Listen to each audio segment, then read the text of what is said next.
Hi friends, welcome to Learn Programming in Malayalam. ഇപ്പോൾ നമ്മുടെ ഈ ഒരു .NET-ൻ്റെ ഒരു ജോബ് ഓറിയൻറ്റഡ് സീരീസാണിത്. ഇതിൽ ഈ ഒരു വീഡിയോ എന്ന് പറയുന്നത് കോഡിംഗ് അല്ല, ആക്ച്വലി നമ്മളിതുവരെ കംപ്ലീറ്റ് ചെയ്ത ഒരു 10-17 വീഡിയോസുണ്ട്. ഓക്കെ, അപ്പോൾ അതിൽ കൺസെപ്റ്റ്സ് വെച്ചുകൊണ്ട് നമ്മളിപ്പോൾ ഒരു ക്വിസ് ഇവിടെ ക്രിയേറ്റ് ചെയ്തിട്ടുണ്ട്. ഓക്കെ, ഈ ഒരു ക്വിസ് ആക്ച്വലി നിങ്ങളുടെ ഗൂഗിൾ ഫോമിലെ ക്വിസ്സാണ്. നിങ്ങൾക്കിത് സബ്മിറ്റ് ചെയ്യാവുന്നതാണ്. ഇതിൽ ആക്ച്വലി ബേസിക് ഇൻഫർമേഷൻ നമ്മളിവിടെ ആദ്യം ചോദിച്ചിട്ടുണ്ട്. അപ്പോൾ അതെന്തിനാണെന്ന് വെച്ച് കഴിഞ്ഞാൽ ഈ ഒരു പ്രൊജക്റ്റിൻ്റെ അപ്ഡേറ്റും .NET സീരീസിലെ അപ്ഡേറ്റ്സൊക്കെ ഷെയർ ചെയ്യാൻ വേണ്ടിയിട്ടാണ്. ഈ ഒരു ഡാറ്റ പബ്ലിക്കലി വേറെ എവിടെയും നമ്മൾ എക്സ്പോസ് ചെയ്യത്തില്ല. ഒരു പുതിയ സീരീസ് ലോഞ്ച് ആവുന്ന സമയത്തൊക്കെ നിങ്ങൾക്ക് ഇമെയിൽ അപ്ഡേറ്റ്സ് അല്ലെങ്കിൽ ഗ്രൂപ്പിലൊക്കെ ആഡ് ചെയ്യാനായിട്ടായിരിക്കും ഇൻ ഫ്യൂച്ചർ നമ്മൾ ഈ ഒരു ഡാറ്റ യൂസ് ചെയ്യുന്നത്. അപ്പോൾ ഇതിൽ ക്വസ്റ്റ്യൻസ്, അതായത് ഈ ക്വിസിൻ്റെ പർപ്പസ് എന്ന് വെച്ചാൽ നിങ്ങളുടെ ഈ ഒരു അണ്ടർസ്റ്റാൻഡിങ് ഇതുവരെ കവർ ചെയ്ത വീഡിയോസിൽ ഉള്ള നിങ്ങളുടെ അണ്ടർസ്റ്റാൻഡിങ് ചെക്ക് ചെയ്യാനായിട്ടാണ് ഈ ഒരു ക്വിസ് ആക്ച്വലി ക്രിയേറ്റ് ചെയ്തിരിക്കുന്നത്. ഓക്കെ, കാരണം നമ്മൾ വെറുതെ ഇങ്ങനെ ചെയ്തു പോയാൽ മാത്രം പോരാ, അതിൽ നമുക്ക് എത്രത്തോളം കാര്യങ്ങൾ മനസ്സിലായി എന്നുള്ളതും കൂടി ഉറപ്പുവരുത്തണം. ഓക്കെ, അപ്പോൾ ഈ ഒരു വീഡിയോ നിങ്ങൾ കാണേണ്ടത് ഒരു നോർമൽ വീഡിയോ കാണുന്ന പോലെയല്ല. ഈ ക്വസ്റ്റ്യൻസ് ഞാനിവിടെ ജസ്റ്റ് ഓടിച്ച് കാണിച്ചു തരാം. അതിന് ശേഷം ആക്ച്വലി നിങ്ങൾ ഈ ഒരു വീഡിയോ പോസ് ചെയ്തിട്ട് ആക്ച്വൽ ഈ ഒരു ഗൂഗിൾ ഫോമിൻ്റെ ലിങ്ക് ഈ വീഡിയോയുടെ കണ്ടന്റ് സെക്ഷനിലും ഇതിൻ്റെ പിന്നീട് കമൻ്റായിട്ടും ആഡ് ചെയ്യുന്നതാണ്. ഓക്കെ, അപ്പോൾ ഈ ഒരു കാര്യം നിങ്ങൾ സബ്മിറ്റ് ചെയ്ത് നോക്കുക. ഓക്കെ, അപ്പോൾ അതിൽ വരുന്ന പോയിന്റ് ഇത് ബേസിക്കലി 10 ക്വസ്റ്റ്യൻസ് ആണുള്ളത്. അപ്പോൾ ഈ 10 ക്വസ്റ്റ്യൻസും ആക്ച്വലി നമ്മൾ ഇതുവരെ ചെയ്ത വീഡിയോയിൽ നമ്മൾ പറഞ്ഞിട്ടുള്ള കൺസെപ്റ്റ്സ് വെച്ച് മാത്രം ക്രിയേറ്റ് ചെയ്തിട്ടുള്ള ക്വസ്റ്റ്യൻസ് ആണ്. ഓക്കെ, അപ്പോൾ അത് നിങ്ങൾ സബ്മിറ്റ് ചെയ്ത് നോക്കുക. അപ്പോൾ അത് സ്പൈ ചെയ്യരുത്. കാരണം എന്ന് വെച്ച് കഴിഞ്ഞാൽ ഇതെന്ന് പറയുന്നത് നിങ്ങളുടെ ഒരു പേഴ്സണൽ ലേണിംഗ് ഗ്രോത്ത് നിങ്ങൾക്ക് തന്നെ അസസ് ചെയ്യാൻ വേണ്ടിയിട്ടാണ് ഈ ഒരു ഫോം ആക്ച്വലി ക്രിയേറ്റ് ചെയ്തിട്ടുള്ളത്. ഓക്കെ, അപ്പം അല്ലെങ്കിൽ എന്ന് വെച്ച് കഴിഞ്ഞാൽ ചില കൺസെപ്റ്റ് നിങ്ങൾ വീഡിയോ ഒക്കെ കണ്ടിട്ടുണ്ടാവും, പക്ഷേ ആക്ച്വലി അത് ചിലപ്പോൾ മനസ്സിലായിട്ടുണ്ടാവില്ല, അല്ലെങ്കിൽ നമ്മൾ വേറെ ഒരു തെറ്റായ രീതിയിലായിരിക്കും അത് മനസ്സിലാക്കിയിട്ടുണ്ടാവുക. ഓക്കെ, ഈ ഒരു ഫോം സബ്മിറ്റ് ചെയ്തിട്ട് നിങ്ങളുടെ വരുന്ന മാർക്ക് നോക്കുക. ഓക്കെ, അപ്പം അതിൽ തെറ്റിപ്പോയ കാര്യങ്ങൾ ആക്ച്വലി നമ്മുടെ പ്രീവിയസ് വീഡിയോസ് ഒന്നും കൂടി വാച്ച് ചെയ്തിട്ട് ഈ കൺസെപ്റ്റ്സ് ക്ലിയർ ആയിട്ട് മാത്രം ഇനി വരുന്ന വീഡിയോസിലേക്ക് ഫോളോ ചെയ്യുക. കാരണം എന്ന് വെച്ചാൽ ഇനി വരുന്ന കാര്യങ്ങളെല്ലാം നമ്മൾ ഈ ഒരു പ്രോഗ്രാമിങ്ങിന്റെ ഒരു കാര്യം എന്ന് വെച്ച് കഴിഞ്ഞാൽ എല്ലാ കാര്യങ്ങളും ഒരു കൈൻഡ് ഓഫ് കണ്ടിന്യൂഷൻ ആണ്. ഓക്കെ, അപ്പോൾ പ്രീവിയസ് കാര്യങ്ങൾ ക്ലിയർ അല്ലെങ്കിൽ നമുക്ക് അപ്കമിങ് ആയിട്ട് വരുന്ന സെഷൻസ് പ്രോപ്പറായിട്ട് മനസ്സിലാവില്ല. ഓക്കെ, അപ്പോൾ ഇതിലെ ക്വസ്റ്റ്യൻസ് ഞാനിവിടെ ജസ്റ്റ് ഓടിച്ച് കാണിച്ചു തരാം. ഇതിന്റെ ഡീറ്റെയിൽ ആയിട്ട് നമുക്ക് ഇതിന്റെ ആക്ച്വൽ ആൻസേഴ്സ് എക്സ്പ്ലെയിൻ ചെയ്യാം. ഓക്കെ, അപ്പോൾ ഇത് എക്സ്പ്ലനേഷന് മുന്നേ തന്നെ നിങ്ങൾക്ക് ഈ ക്വസ്റ്റ്യൻസ് ഈ വീഡിയോയിൽ കാണുന്നത് ജസ്റ്റ് മനസ്സിൽ ഓർത്ത് നോക്കാവുന്നതാണ്. ഓക്കെ, ഈ ഒരു PRG പാറ്റേൺ എന്താണ്, അല്ലെങ്കിൽ നമ്മളൊരു കൺട്രോളറിൽ ഡാറ്റ സബ്മിറ്റ് ചെയ്യുന്ന സമയത്ത് എന്ത് മെത്തേഡാണ് യൂസ് ചെയ്യുന്നത്, അതുപോലെ തന്നെ ഗെറ്റ് പാക്കേജ് നമ്മൾ എന്തിനാണ് യൂസ് ചെയ്യുന്നത്. ഓക്കെ, ഈ കാര്യങ്ങളൊക്കെ നമ്മൾ ഇതുവരെ കവർ ചെയ്ത വീഡിയോസിൽ ക്ലിയർ ആയിട്ട് പറഞ്ഞിട്ടുള്ളതാണ്. ഓക്കെ, ഇത് ടോട്ടൽ ഒരു 10 ക്വസ്റ്റ്യൻസ് ആണുള്ളത്. ഈ ഒരു ക്വസ്റ്റ്യൻസ് നിങ്ങൾ ഈ ഒരു വീഡിയോ പോസ് ചെയ്തതിന് ശേഷം സബ്മിറ്റ് ചെയ്യുക. അതിനുശേഷം മാത്രം ഇതിന്റെ ബാക്കി കാണുക. കാരണം എന്ന് വെച്ച് കഴിഞ്ഞാൽ നമ്മളിപ്പോൾ തന്നെ ഇതിന്റെ ഓരോ ക്വസ്റ്റ്യനും ഡീറ്റെയിൽ ആയിട്ട് നോക്കിയിട്ട് അതിന്റെ ആൻസർ ആയിരിക്കും എക്സ്പ്ലെയിൻ ചെയ്യുന്നത്. അപ്പോൾ നിങ്ങൾ ആൻസർ എക്സ്പ്ലനേഷന് മുന്നേ തന്നെ ഈ ഗൂഗിൾ ഫോം സബ്മിറ്റ് ചെയ്യുക. അതിന് ശേഷം മാത്രം ഇതിന്റെ എക്സ്പ്ലനേഷൻ കാണുക. ഓക്കെ, നമ്മൾ ഓൾറെഡി പറഞ്ഞിട്ടുള്ള കാര്യങ്ങളൊക്കെ തന്നെയാണ്, പക്ഷേ ഒരു ക്ലാരിറ്റിക്ക് വേണ്ടി വീണ്ടും ഈ ഒരു ക്വിസ് വഴി നിങ്ങളുടെ ഒരു അണ്ടർസ്റ്റാൻഡിങ് ക്ലിയർ ആക്കാൻ വേണ്ടി നമ്മൾ ആഡ് ചെയ്തതെന്ന് മാത്രമേ ഉള്ളൂ. ഓക്കെ, അപ്പോൾ ഈ ഒരു വീഡിയോ പോസ് ചെയ്ത് ഈ ഒരു മൊമെന്റിൽ ഈ ഒരു ക്വിസ് സബ്മിറ്റ് ചെയ്യുക. ഓക്കെ, അപ്പോൾ നമുക്ക് ഇനി ഇതിന്റെ ആക്ച്വൽ ആൻസേഴ്സ് നോക്കാം. ഞാൻ ഈ ഫോം ഇവിടെ ഓൾറെഡി എൻ്റെ ഒരു അക്കൗണ്ടിൽ സബ്മിറ്റ് ചെയ്ത് വെച്ചിട്ടുണ്ട്. ഓക്കെ, ഫസ്റ്റ് ക്വസ്റ്റ്യൻ എന്ന് പറയുന്നത് ആക്ച്വലി എന്താണ്, ഒരു കൺട്രോളറിൽ നമ്മൾ ഏത് ആട്രിബ്യൂട്ട് യൂസ് ചെയ്തിട്ടാണ് ഫോം സബ്മിഷൻ ഹാൻഡിൽ ചെയ്യുന്നത്. ഓക്കെ, അപ്പോൾ ഫോം സബ്മിറ്റ് ചെയ്യുമ്പോൾ നമ്മൾ പഠിച്ചായിരുന്നു എന്താണ്, ഫോം ടാഗിനകത്ത് മെത്തേഡും ആക്ഷനും നമ്മൾ കൊടുക്കും. ഓക്കെ, അപ്പോൾ അതിനകത്ത് കൊടുക്കുന്നത് ഒരു പോസ്റ്റ് മെത്തേഡ് ആയിരിക്കും. ഓക്കെ, അപ്പോൾ അതുകൊണ്ട് തന്നെ ഈ ഒരു കൺട്രോളറിലെ ആക്ഷനെ നമ്മൾ ആഡ് ചെയ്യുന്ന ആട്രിബ്യൂട്ട് എന്ന് പറയുന്നത് HTTP പോസ്റ്റ് ആയിരിക്കണം. ഓക്കെ, ഫോം ആക്ച്വലി ഗേറ്റ് വഴി സബ്മിറ്റ് ചെയ്യാനൊക്കെ പറ്റും, പക്ഷേ ആക്ച്വലി അങ്ങനെ ആരും ചെയ്യാറില്ല. ഓക്കെ, അപ്പോൾ പോസ്റ്റ് മെത്തേഡ് യൂസ് ചെയ്തിട്ടാണ് നമ്മൾ ഫോം ആക്ച്വലി സബ്മിറ്റ് ചെയ്യുന്നത്. അതുകൊണ്ട് തന്നെ HTTP പോസ്റ്റ് മെത്തേഡ് ആയിരിക്കും കൺട്രോളറിൽ നമ്മൾ ആട്രിബ്യൂട്ടായിട്ട് യൂസ് ചെയ്യുന്നത്. ഓക്കെ, അപ്പോൾ സെക്കൻഡ് ക്വസ്റ്റ്യൻ എന്ന് പറയുന്നത് PRG പാറ്റേണിൽ R എന്താണെന്നുള്ളതാണ്. ഓക്കെ, അപ്പോൾ അത് ബേസിക്കലി റീഡയറക്റ്റ് ആണ്. PRG എന്ന് പറഞ്ഞു കഴിഞ്ഞാൽ post, redirect, get. Okay, form നമ്മൾ പോസ്റ്റ് ചെയ്യുന്നു, അതിനുശേഷം ഒരു റീഡയറക്റ്റ് അവിടെ നടക്കുന്നു, അതിനുശേഷം ഒരു ലിസ്റ്റിംഗ് പേജിലേക്ക് ഗെറ്റ് റിക്വസ്റ്റ് പോയി ആ ഒരു ഡാറ്റ ലോഡ് ആകുന്നു. ഓക്കെ, അപ്പോൾ ആ ഒരു കാര്യമാണ് PRG എന്ന് പറയുന്നത്. ഓക്കെ, ഇതൊക്കെ നമ്മൾ ഒരു ഇൻഡിവിജ്വൽ വീഡിയോയിൽ എക്സ്പ്ലെയിൻ ചെയ്തതാണ്. അപ്പോൾ നമ്മളിവിടെ പറയാത്ത കാര്യങ്ങൾ ഒന്നും ഈ ക്വസ്റ്റ്യനിൽ ആക്ച്വലി ഇല്ല. കാരണം നമ്മൾ വ്യൂസിലായാലും കൺട്രോളറിലായാലും നമ്മൾ പറയാത്ത ചില കൺസെപ്റ്റ്സ് ഇപ്പോഴും ഉണ്ട്. അപ്പോൾ അതെന്താണെന്ന് വെച്ചാൽ നമ്മളൊരു പ്രൊജക്റ്റ് ഓറിയൻറ്റഡ് ആയിട്ടാണ് ഇപ്പോൾ ഡെവലപ്മെന്റ് നടക്കുന്നത്. അപ്പോൾ ആ പ്രൊജക്റ്റിൽ ആ ഒരു പർട്ടിക്കുലർ കൺസെപ്റ്റിന്റെ ആവശ്യം വരുന്ന സമയത്തായിരിക്കും ഒരു പർട്ടിക്കുലർ കാര്യങ്ങളൊക്കെ നമ്മൾ എക്സ്പ്ലെയിൻ ചെയ്യുന്നത്. ഓക്കെ, കാരണം അല്ലെങ്കിൽ എന്ന് വെച്ച് കഴിഞ്ഞാൽ ഒരുപാട് തിയറി അല്ലെങ്കിൽ ഒരുപാട് കൺസെപ്റ്റ് ആദ്യമേ കഴിഞ്ഞിട്ട് മാത്രമേ നമുക്ക് കോഡിങ് സ്റ്റാർട്ട് ചെയ്യാനായിട്ട് സാധിക്കുള്ളൂ. അപ്പോൾ അങ്ങനെ വരുമ്പോൾ ബിഗിനർ പോയിന്റ് ഓഫ് വ്യൂവിൽ അത് ഭയങ്കരമായിട്ടൊരു മടുപ്പായിരിക്കും. ഓക്കെ, നമ്മൾ ഔട്ട്പുട്ട് ബേസ്ഡ് തന്നെയായിരിക്കും പ്രൊജക്റ്റ് പോകുന്നത്. ഇപ്പോൾ ഫർദർ അഡ്വാൻസ്ഡ് വീഡിയോ വരുന്ന കൂട്ടത്തിൽ മിസ്സിംഗ് ആയിട്ടുള്ള പല കാര്യങ്ങളും നമ്മളവിടെ എക്സ്പ്ലെയിൻ ചെയ്യുന്നതാണ്. ഓക്കെ, അപ്പോൾ അടുത്ത ക്വസ്റ്റ്യൻ എന്ന് പറയുന്നത് NuGet പാക്കേജ് ഒരു പ്രൊഫഷണൽ ഡെവലപ്പർ എന്തിന് യൂസ് ചെയ്യണം. ഓക്കെ, ഇപ്പം ഇങ്ങനത്തെ ക്വസ്റ്റ്യൻസ് എന്നൊക്കെ പറയുന്നത് ഒരു ബിഗിനർ പോയിന്റ് ഓഫ് വ്യൂല് കുറച്ച് കൺഫ്യൂസിങ് ആയിരിക്കാം. കാരണം ഈ ക്വസ്റ്റ്യൻസ് ഒക്കെ ചിലപ്പോൾ ഇന്റർവ്യൂവിൽ ആസ് എ ബിഗിനർ നിങ്ങളോട് ചോദിക്കാൻ ചാൻസ് ഉള്ള ഒരു ക്വസ്റ്റ്യനുമാണ്. കാരണം എന്താ വെച്ച് കഴിഞ്ഞാൽ ഈ NuGet പാക്കേജ് നിങ്ങൾ ഇൻസ്റ്റാളേഷനും അല്ലെങ്കിൽ പാക്കേജ് ആഡ് ചെയ്യുന്നതൊക്കെ നമ്മൾ കാണിച്ചു തന്നു. പക്ഷെ അത് എന്തിന് യൂസ് ചെയ്യണം എന്ന് വെച്ച് കഴിഞ്ഞാൽ അതിൻ്റെ ആക്ച്വൽ ആൻസർ എന്ന് പറയുന്നത് എന്താണ്, ഡിപ്പെൻഡൻസീസ് മാനേജ് ചെയ്യാനായിട്ട്. ഓക്കെ, ഡിപ്പെൻഡൻസി എന്ന് നമ്മൾ അതുകൊണ്ട് അർത്ഥമാക്കുന്നത് നമ്മുടെ പ്രോജക്റ്റ് വർക്ക് ചെയ്യാനായിട്ട് വേണ്ട തേർഡ് പാർട്ടി സോഫ്റ്റ്വെയർസിനെയാണ് നമ്മൾ ഡിപ്പെൻഡൻസി എന്ന് പറയുന്നത്. ഓക്കെ, അപ്പോൾ ആ ഡിപ്പെൻഡൻസീസ് എഫിഷ്യൻ്റ് ആയിട്ട് മാനേജ് ചെയ്യാനായിട്ടാണ് NuGet പാക്കേജസ് നമ്മൾ യൂസ് ചെയ്യുന്നത്. ഓക്കെ, പിന്നെ ഇതിലെ ബാക്കി ഓപ്ഷൻസ് എന്നൊക്കെ പറയുന്നത് പലപ്പോഴും കൺഫ്യൂസിങ് ആണ്. ഓക്കെ, അപ്പോൾ ആസ് എ ബിഗിനർ ഇത് ക്ലിയർ ആക്കി മനസ്സിലാക്കി വെക്കുക. ഓക്കെ, പിന്നെ അടുത്ത ക്വസ്റ്റ്യൻ എന്ന് പറയുന്നത് എന്താണ്, which container is best for passing success message that survives A redirect. Okay, കാരണം നമ്മൾ എന്താണ് സ്റ്റുഡൻസിന്റെ ആ ഒരു സക്സസ് മെസ്സേജ് പാസ് ചെയ്യുന്ന വീഡിയോ ചെയ്തിരുന്നു. അപ്പോൾ അതിനകത്ത് ഉള്ള കാര്യം എന്ന് വെച്ച് കഴിഞ്ഞാൽ അതിന് നമ്മൾ യൂസ് ചെയ്യുന്നത് ടെം ഡാറ്റയാണ്. കാരണം ടെം ഡാറ്റ എന്ന് പറയുന്നത് അല്ലെങ്കിൽ ഡിക്ഷണറി ആയിട്ട് നമുക്ക് മൾട്ടിപ്പിൾ കീസ് ആഡ് ചെയ്യാനായിട്ട് സാധിക്കും. ആ ഒരു കാര്യം അടുത്ത പേജിൽ റീഡയറക്റ്റിന് ശേഷവും നമുക്ക് ഡിസ്പ്ലേ ചെയ്യാനായിട്ട് സാധിക്കും. കാരണം റീഡയറക്റ്റിന് ശേഷം ആ ഡാറ്റ അവിടെ ലോസ്റ്റ് ആവുന്നില്ല, പക്ഷേ ഫ്രെയിംവർക്ക് ആക്ച്വലി ആ ഒരു ഡാറ്റയുടെ ആവശ്യം കഴിഞ്ഞതിന് ശേഷം ഓട്ടോമാറ്റിക്കലി ക്ലിയർ ചെയ്ത് കളയാണ് ചെയ്യുന്നത്. ഓക്കെ, ഇതൊക്കെ ഫ്രെയിംവർക്കിന്റെ വേറെ ലോ ലെവൽ കാര്യങ്ങളാണ്. അതൊരു ഡെവലപ്പർ പോയിന്റ് ഓഫ് വ്യൂ നോക്കി കഴിഞ്ഞാൽ നമ്മൾ അറിയുന്നില്ല, പക്ഷേ അത് ആക്ച്വലി ഇന്റേണലി ഫൈനലി ആവശ്യത്തിന് ശേഷം അത് ക്ലിയർ ചെയ്ത് കളയാണ് ആക്ച്വലി ചെയ്യുന്നത്. ഓക്കെ, അടുത്ത ക്വസ്റ്റ്യൻ എന്ന് പറയുന്നത് നമ്മുടെ ടെംപ്ലേറ്റ് നമ്മളിപ്പോൾ ബൂട്ട് സ്ട്രാപ്പ് ബേസ്ഡ് ടെംപ്ലേറ്റ് ആണ് യൂസ് ചെയ്തിരിക്കുന്നത്. ഓക്കെ, അപ്പോൾ അതിൽ നമ്മളൊരു അലേർട്ട് സക്സസ് മെസ്സേജ് കാണിക്കാനായിട്ട് യൂസ് ചെയ്ത കളർ എന്താണെന്നുള്ളതാണ്. ഓക്കെ, അതിൻ്റെ ക്ലാസ് എന്താണെന്നുള്ളതാണ്. ഓക്കെ, അപ്പോൾ അതിന് നമ്മൾ യൂസ് ചെയ്ത ക്ലാസ് എന്ന് പറയുന്നത് അലേർട്ട് ഹൈഫൻ സക്സസ് ആണ്. ഓക്കെ, ഇപ്പോൾ ഈ ബൂട്ട് സ്ട്രാപ്പിൻ്റെ ഒരു പ്രത്യേകത എന്താണെന്ന് വെച്ച് കഴിഞ്ഞാൽ ഈ ക്ലാസ് നെയിംസ് വളരെ ഈസി ടു റിമെമ്പർ ആണ്. ഓക്കെ, ഇവിടെ നോക്കിക്കഴിഞ്ഞാൽ അലേർട്ട് ഡേഞ്ചർ ഉണ്ട്, അലേർട്ട് വാർണിംഗ് ഉണ്ട്. ഈ ഒരു പേരൊക്കെ കേൾക്കുമ്പോൾ തന്നെ നിങ്ങൾക്ക് മനസ്സിലാവും അതിന്റെ കളറൊക്കെ മേ ബി എന്തായിരിക്കും എന്നുള്ളത്. ഓക്കെ, ഇതിൽ പ്രൈമറി എന്ന് പറയുന്നത് ആക്ച്വലി ഒരു ബ്ലൂ കളറാണ്. അതാണ് ബൂട്ട് സ്ട്രാപ്പിന്റെ ഒരു മെയിൻ ബേസ് തീം കളർ എന്ന് പറയുന്നത്.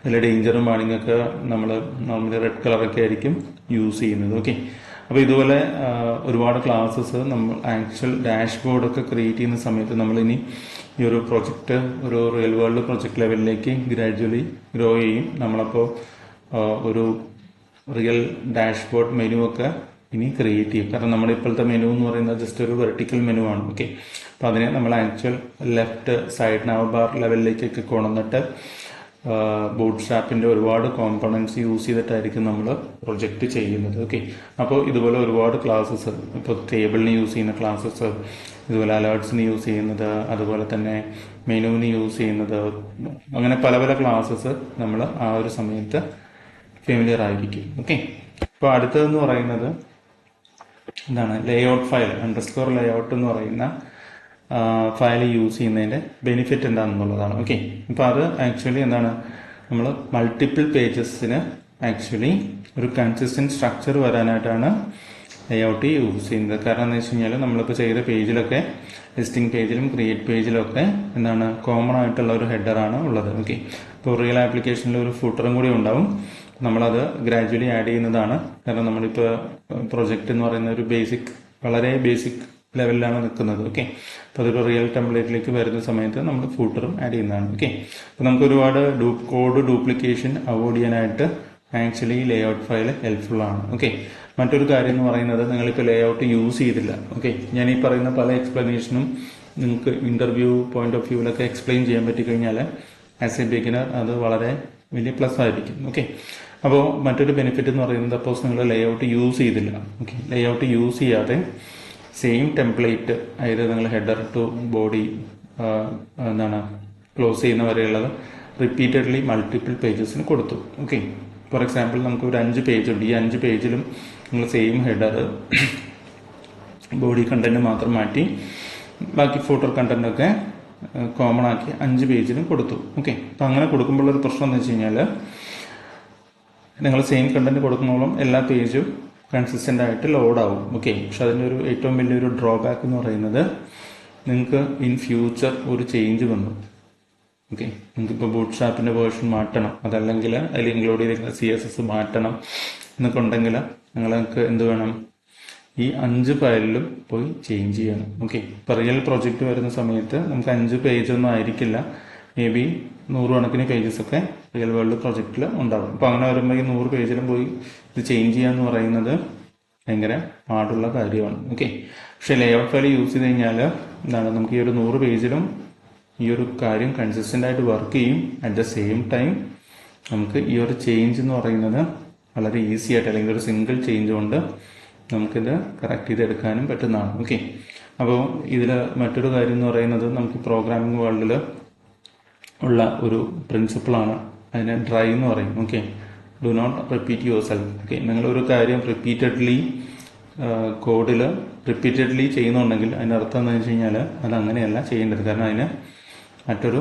ബെറ്റർ വേ ഉണ്ട്. ഓക്കെ, കാരണം നമ്മൾ HTML റിപ്പീറ്റഡ്ലി ചെയ്യുന്നത് ഒരു നല്ല മെത്തേഡ് അല്ലാത്തതുകൊണ്ടാണ് ആക്ച്വലി ഇവർ ഈ ഒരു ഫ്രെയിംവർക്കിൽ ലേഔട്ട് എന്ന് പറയുന്ന കൺസെപ്റ്റ് കൊണ്ടിരിക്കുന്നത്. ഓക്കെ, അപ്പോൾ നിങ്ങളിതിൽ മനസ്സിലാക്കേണ്ട ഒരു കാര്യം എന്ന് വെച്ച് കഴിഞ്ഞാൽ, നമ്മൾ ഈ പഠിക്കുന്ന ഓരോ കാര്യവും ആക്ച്വലി ഒരു പർട്ടിക്കുലർ പ്രോബ്ലം സോൾവ് ചെയ്യാനായിട്ടാണ് ബിൽഡ് ചെയ്തിരിക്കുന്നത്. ഓക്കെ, അപ്പോൾ അടുത്ത ക്വസ്റ്റ്യൻ നമുക്ക് നോക്കാം.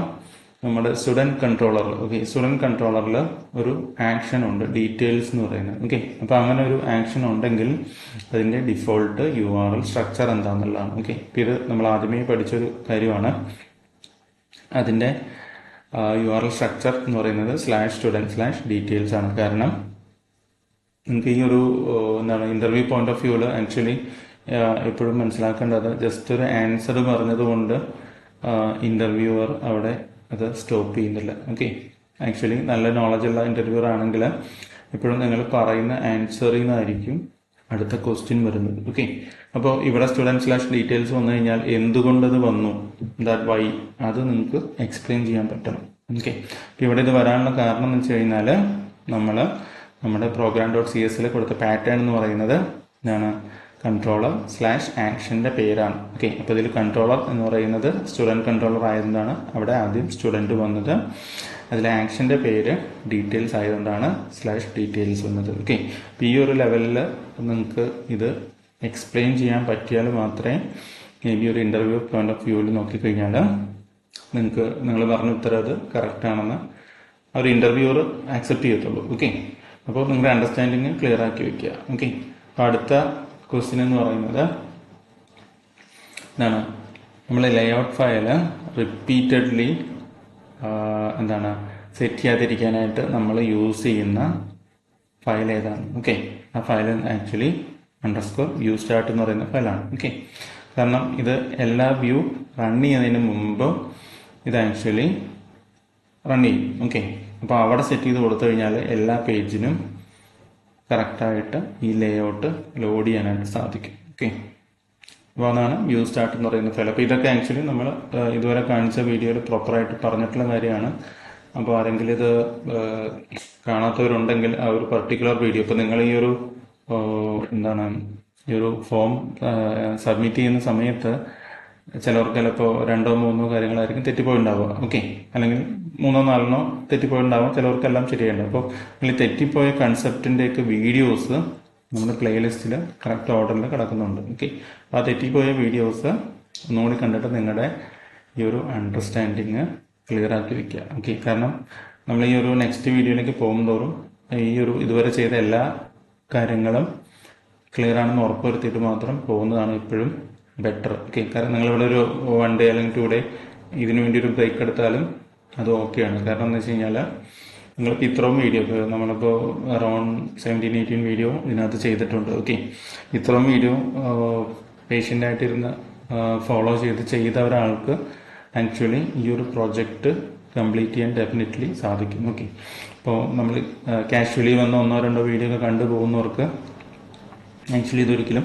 കംപ്ലീറ്റ് ചെയ്യാനായിട്ട് സാധിക്കില്ല. ഓക്കെ, മേ ബി അവർ പല ഫീൽഡ് നോക്കി വന്നിട്ടാണ് മേ ബി ചുമ്മാ ഒന്ന് നോക്കിയിട്ട് പോകുന്നതായിരിക്കും. ഓക്കെ, പക്ഷെ നിങ്ങൾ പേഷ്യൻറ്റോടെ ഇപ്പോൾ ഈ ഒരു സീരീസ് ഇപ്പോൾ നമ്മൾ തുടങ്ങിയിട്ട് 2 ആഴ്ചയായി. അപ്പോൾ ഈ ഒരു കാര്യം ഇതുവരെ നിങ്ങൾ കംപ്ലീറ്റ് ചെയ്തിട്ടുണ്ടെങ്കിൽ നിങ്ങൾ ഇനി ഇടയ്ക്ക് വെച്ച് ഡ്രോപ്പ് ചെയ്യാതിരിക്കുക. കാരണം എന്ന് വെച്ച് കഴിഞ്ഞാൽ ഇത്രയും കംപ്ലീറ്റ് ചെയ്തിട്ടുണ്ടെങ്കിൽ അർത്ഥം നിങ്ങൾക്ക് ആ ഒരു കോഡിങ്ങിനുള്ള ഒരു ഇൻട്രസ്റ്റും അല്ലെങ്കിൽ ആ ഒരു ചെയ്തെടുക്കാനുള്ള പേഷ്യൻസും ഉണ്ടെന്നാണ് എൻ്റെ അർത്ഥം. ഓക്കെ, അപ്പോൾ ബാക്കി കൂടി കംപ്ലീറ്റ് ചെയ്തിട്ട് ഒരു ജോബ് റെഡി ലെവലിലേക്ക് ആവാനായിട്ട് ശ്രമിക്കുക. ഓക്കെ, അപ്പോൾ അടുത്ത ക്വസ്റ്റ്യൻ എന്ന് പറയുന്നത് എന്താണ്, വ്യൂ ഇമ്പോർട്ട് ഫയൽ യൂസ് ചെയ്യുന്നതിൻ്റെ ബെനിഫിറ്റ് എന്താണെന്നാണ്. ഓക്കെ, അപ്പോൾ ഇതിൽ നമ്മളിപ്പോൾ ഒരു ക്വിസായിട്ടാണ് പ്രസൻറ്റ് ചെയ്തിരുന്നെങ്കിലും നിങ്ങളിത് ആക്ച്വലി ചിന്തിക്കേണ്ടത് നിങ്ങളൊരു ഇൻ്റർവ്യൂവർ നിങ്ങൾ ഫേസ് ടു ഫേസ് ഈ കാര്യങ്ങൾ ചോദിക്കുന്ന രീതിയിലാണ്. ഓക്കെ, ഇവിടെ ഇപ്പോൾ പല ആൻസേഴ്സും കാണാൻ പറ്റുന്നതുകൊണ്ട് തന്നെ നിങ്ങൾക്ക് ഇതിന് ഏതെങ്കിലും ഉത്തരം ഈസി ആയിട്ട് ചിലപ്പോൾ പറയാൻ പറ്റും. പക്ഷേ ഒരു ഇൻ്റർവ്യൂവർ പോയിന്റ് ഓഫ് വ്യൂ നിങ്ങൾ ഒരു റിയൽ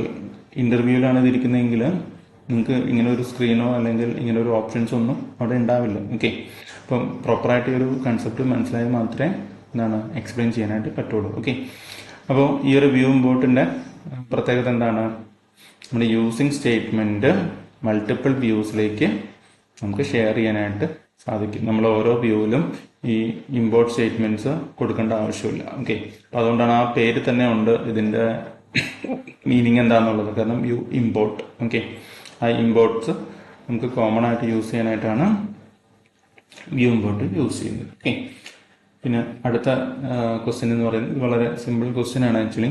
പക്ഷേ മനസ്സിലാക്കി വയ്ക്കുക, എന്താണ് ബൂട്ട് സ്ട്രാപ്പ് എന്ന് പറയുന്നത്. നമ്മുടെ ഈ ഒരു വെബ് ഡെവലപ്മെന്റ് സീരീസിന്റെ കോണ്ടെക്സ്റ്റിൽ ബൂട്ട് സ്ട്രാപ്പ് ആക്ച്വലി എന്താണ്? ഓക്കെ, ബൂട്ട് സ്ട്രാപ്പ് ആക്ച്വലി ഒരു CSS ഫ്രെയിംവർക്കാണ്. നമുക്ക് വളരെ ഫാസ്റ്റായിട്ട് റെസ്പോൺസീവ് വെബ്സൈറ്റ് ഒരു പ്രൊഫഷണൽ UI ഉണ്ടാക്കാനായിട്ടാണ് ബൂട്ട് സ്ട്രാപ്പ് യൂസ് ചെയ്യുന്നത്. ഓക്കെ, ഇപ്പോൾ റെസ്പോൺസീവ് എന്നൊക്കെ പറഞ്ഞാൽ ചിലവർക്ക് കൺഫ്യൂഷൻ ഉണ്ടാകും.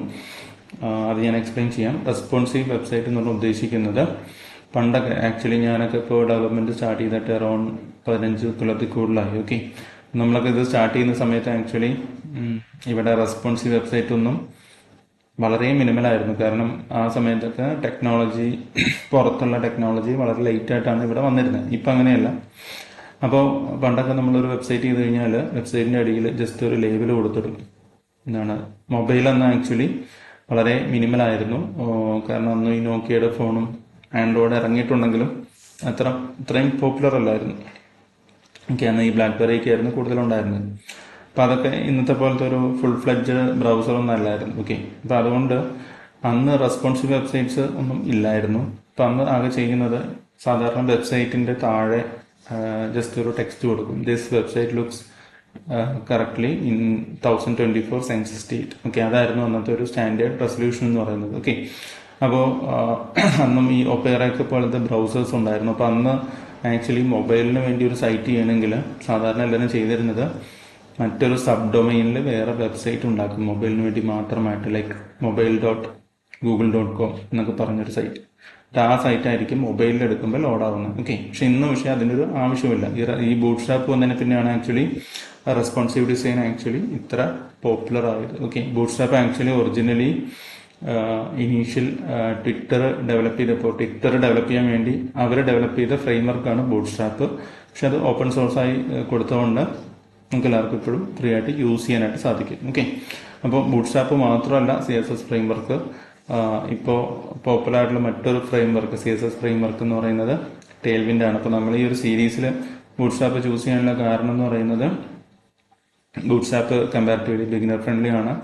പിന്നെ ഇപ്പോഴും എന്താണ് വേൾഡ് വൈഡ് നോക്കിക്കഴിഞ്ഞാൽ ഏറ്റവും കൂടുതൽ വെബ്സൈറ്റ്സ് അല്ലെങ്കിൽ ആപ്ലിക്കേഷൻസും ബിൽഡ് ചെയ്തിരിക്കുന്നത് സ്റ്റിൽ ബൂട്ട്സ്ട്രാപ്പിൽ തന്നെയാണ്. ഓക്കെ, കാരണം ഒരുപാട് അഡ്വാൻസ്ഡ് ടെക്നോളജീസും കാര്യങ്ങളും വന്നിട്ടുണ്ടെങ്കിലും ഇപ്പോഴും ബൂട്ട്സ്ട്രാപ്പാണ് പല എന്റർപ്രൈസ് സിസ്റ്റത്തിലും അതിൻ്റെ UI ബിൽഡ് ചെയ്യാനായിട്ട് യൂസ് ചെയ്തിട്ടുള്ളത്. ഓക്കെ, ഇപ്പോൾ നിങ്ങൾ ഏതൊരു കമ്പനിയിൽ വർക്ക് ചെയ്താലും അവിടെ ഏതെങ്കിലും ഒരു പ്രൊജക്റ്റെങ്കിലും നമുക്ക് ബൂട്ട്സ്ട്രാപ്പിൽ ചെയ്തേക്കുന്നതായിട്ട് കാണാനായിട്ട് സാധിക്കും. ഓക്കെ, ബൂട്ട്സ്ട്രാപ്പ് അറിഞ്ഞിരിക്കേണ്ടത് വളരെ ഇമ്പോർട്ടൻ്റ് ആണ്. ഓക്കെ, അപ്പോൾ ഇത് നമുക്ക് പ്രോജക്റ്റ് ത്രൂ പഠിക്കാവുന്നതേ ഉള്ളൂ. ഇതിൻ്റെ അത്യാവശ്യം കാര്യങ്ങളൊക്കെ ഒരുപാട് ഡീപ്പായിട്ടൊരു ഡിസൈനർ പോയിന്റ് ഓഫ് വ്യൂ പഠിക്കണമെങ്കിൽ മാത്രമേ നിങ്ങൾ ഡീപ്പായിട്ട് HTML-ഉം CSS-ഉം പഠിച്ചതിന് ശേഷം മാത്രം പഠിക്കേണ്ട ആവശ്യമുള്ളൂ. Okay, as A developer point of വ്യൂവിൽ അത്യാവശ്യം ഇതിൻ്റെ കോമൺ ആയിട്ട് യൂസ് ചെയ്യുന്ന കോമ്പണൻസ് ഏതൊക്കെയാണ്, അതിൻ്റെ ക്ലാസ്സസ് എന്തൊക്കെയാണ്, അതെങ്ങനെ റെസ്പോൺസീവ് ആക്കുന്നത് എന്നുള്ള കാര്യങ്ങളൊക്കെയാണ് അറിഞ്ഞിരിക്കേണ്ടത്. ഓക്കെ, ഇപ്പോൾ റെസ്പോൺസീവ് എന്നുള്ള വാക്കുകൊണ്ട് നമ്മൾ അർത്ഥമാക്കുന്നതെന്ന് വെച്ച് കഴിഞ്ഞാൽ നമ്മുടെ ആപ്ലിക്കേഷൻ ആക്സസ് ചെയ്യുന്ന സ്ക്രീനിൻ്റെ സൈസിനനുസരിച്ചിട്ട് വെബ്സൈറ്റിൻ്റെ ഡിസൈൻ ചേഞ്ച് ആവും. ഓക്കെ, അപ്പോൾ അതാണ് ആക്ച്വലി റെസ്പോൺസീവ് എന്ന് പറയുന്ന ആ ഒരു വേർഡ് കൊണ്ട് ആക്ച്വലി അർത്ഥമാക്കുന്നത്. ഓക്കെ, അതാണ് റെസ്പോൺസീവ് വെബ്സൈറ്റ്. അപ്പോൾ നിങ്ങൾ ഈ ഒരു കാണുന്ന, ഇപ്പോൾ നമ്മളൊരു ലാപ്ടോപ്പിലാണ് ഈ ഒരു പേജ് എടുത്തിരിക്കുന്നത്. അപ്പോൾ ഇതൊരു മൊബൈലിൽ എടുത്തു കഴിഞ്ഞാൽ ചിലപ്പോൾ ഇങ്ങനെയായിരിക്കില്ല കാണുന്ന മെനു, ടോപ്പ് മെനൂസ് ഉണ്ടെങ്കിൽ ചിലപ്പോൾ അത് സൈഡിലേക്ക് മാറും. അങ്ങനെ നിങ്ങൾ കണ്ടിട്ടുണ്ടാവും. ഓക്കെ, അപ്പോൾ ഇത് നിങ്ങൾക്ക് ആക്ച്വലി നിങ്ങളുടെ ഈ ഒരു എന്താണ് ബ്രൗസറിൽ തന്നെ ഇൻസ്പെക്ട് ചെയ്ത് നോക്കാവുന്നതാണ്. ഇപ്പോൾ ഈ ഒരു കൺസോൾ ഞാൻ എടുത്തു കഴിഞ്ഞാൽ ഇതിനകത്ത് ആക്ച്വൽ മൊബൈൽ വ്യൂ നമുക്ക് ഇവിടെ നിന്ന് കാണാൻ പറ്റും. ഓക്കെ, ഇവിടെ ഞാൻ ഈ ഒരു മെനുവിൽ ക്ലിക്ക് ചെയ്ത് കഴിഞ്ഞാൽ ആക്ച്വലി ഇവിടെ റെസ്പോൺസീവ് വ്യൂവിലേക്ക് ഈ ഒരു പേജ് മാറി. ഓക്കെ, ഇതിൻ്റെ വിഡ്ത്ത് കുറഞ്ഞു. അപ്പോൾ റെസ്പോൺസീവ് വ്യൂവിൽ ഏറ്റവും ഇമ്പോർട്ടൻ്റ് ആയിട്ടുള്ള ഒരു കാര്യം എന്ന് പറയുന്നത് സൈഡിലേക്ക് സ്ക്രോളിംഗ് ഉണ്ടാവില്ല. കാരണം സൈഡിലേക്ക് സ്ക്രോളിംഗ് നിങ്ങൾ മൊബൈലിൽ നോക്കിക്കഴിഞ്ഞാൽ മനസ്സിലാവും. നമുക്ക് മൊബൈലിൽ ആക്ച്വലി താഴേക്ക് സ്ക്രോൾ ചെയ്യുക എന്ന് പറയുന്നത് ഈസിയാണ്. ഓക്കെ, അപ്പോൾ പക്ഷേ സൈഡിലേക്ക് സ്ക്രോൾ ചെയ്യുക എന്ന് പറയുന്നത് എപ്പോഴും ഡിഫിക്കൽട്ട് ആയിട്ടുള്ളൊരു കാര്യമാണ്. ഓക്കെ, അപ്പോൾ അതുകൊണ്ട് തന്നെ ഈ ഒരു ഇങ്ങനെ കൈൻഡ് ഓഫ് വെബ്സൈറ്റ് ഡെവലപ്പ് ചെയ്യാൻ യൂസ് ചെയ്യുന്ന ഒരു CSS ഫ്രെയിംവർക്കാണ് ആക്ച്വലി ബൂട്ട്സ്ട്രാപ്പ് എന്ന് പറയുന്നത്. ഓക്കെ, ഇവിടെ ഈ ഒരു കാര്യം നിങ്ങൾ നോക്കി കഴിഞ്ഞാൽ നിങ്ങൾക്ക് കാണാൻ പറ്റും.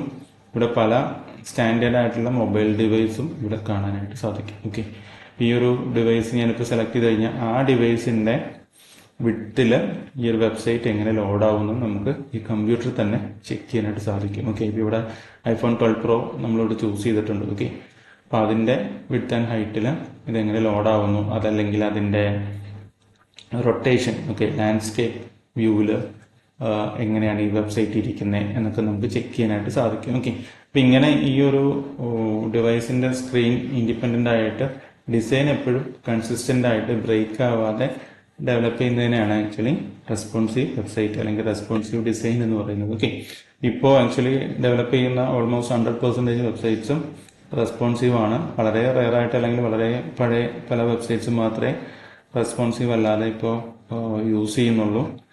ചില റെയർ കേസസിൽ ഡെസ്ക്ടോപ്പിൽ വേണ്ടി മാത്രം യൂസ് ചെയ്യുന്ന പല സോഫ്റ്റ്വെയർസിനൊന്നും ഇത് ബാധകമല്ല. ഓക്കെ, അത് വളരെ റെയർ കേസിൽ മാത്രമേ ഉള്ളൂ. ഓക്കെ, പല ഹോസ്പിറ്റൽസിലൊക്കെ യൂസ് ചെയ്യുന്ന സിസ്റ്റംസ് ഉണ്ട്. അപ്പോൾ അതൊന്നും ഒരിക്കലും മൊബൈൽ വഴി ആരും ആക്സസ് ചെയ്യില്ല, കാരണം അവിടുത്തെ ഒരു പർട്ടിക്കുലർ സിസ്റ്റം ആയിരിക്കും അത്. ഓക്കെ, അപ്പോൾ അതൊന്നും മേ ബി റെസ്പോൺസീവ് അല്ലാതെ ഡെവലപ്പ് ചെയ്താലും പ്രശ്നമില്ല. ഓക്കെ, പക്ഷേ നമ്മൾ ആക്ച്വലി ഒരു ആപ്ലിക്കേഷൻ പോയിന്റ് ഓഫ് വ്യൂവിലോ അല്ലെങ്കിൽ ഒരു പ്രൊഡക്റ്റ് പോയിന്റ് ഓഫ് വ്യൂവിലോ നോക്കുവാണെങ്കിൽ ഇപ്പോൾ ഡെവലപ്പ് ചെയ്യുന്ന ഒരു more than 99% of the system responsive തന്നെയായിരിക്കും. ഓക്കെ, അപ്പോൾ ഇതാണ് നമ്മുടെ ഈ ഒരു ഇനീഷ്യൽ ക്വിസ് എന്ന് പറയുന്നത്. അപ്പോൾ ഇത് കുറച്ച് വീഡിയോസിന് ശേഷം നമ്മളിതുപോലെ നെക്സ്റ്റ് കൺസെപ്റ്റ് വെച്ചിട്ടൊരു ക്വിസ് ചെയ്യുന്നതാണ്. അപ്പോൾ ഈ ഒരു ക്വിസസ് നിങ്ങൾ മസ്റ്റായിട്ടും സബ്മിറ്റ് ചെയ്യണം. കാരണം ഇത് നിങ്ങളുടെ അണ്ടർസ്റ്റാൻഡിങ് ആണ്, നിങ്ങളുടെ ലേണിംഗ്, നിങ്ങൾ എന്തോരം പഠിച്ചു, ഇതിലെന്തൊക്കെ മനസ്സിലാക്കി എന്നുള്ള ആ ഒരു അണ്ടർസ്റ്റാൻഡിങ്ങിന് ഇത് വളരെ ഹെൽപ്ഫുള്ളാണ്. ഓക്കെ, അപ്പോൾ അടുത്ത വീഡിയോയിൽ നമുക്ക്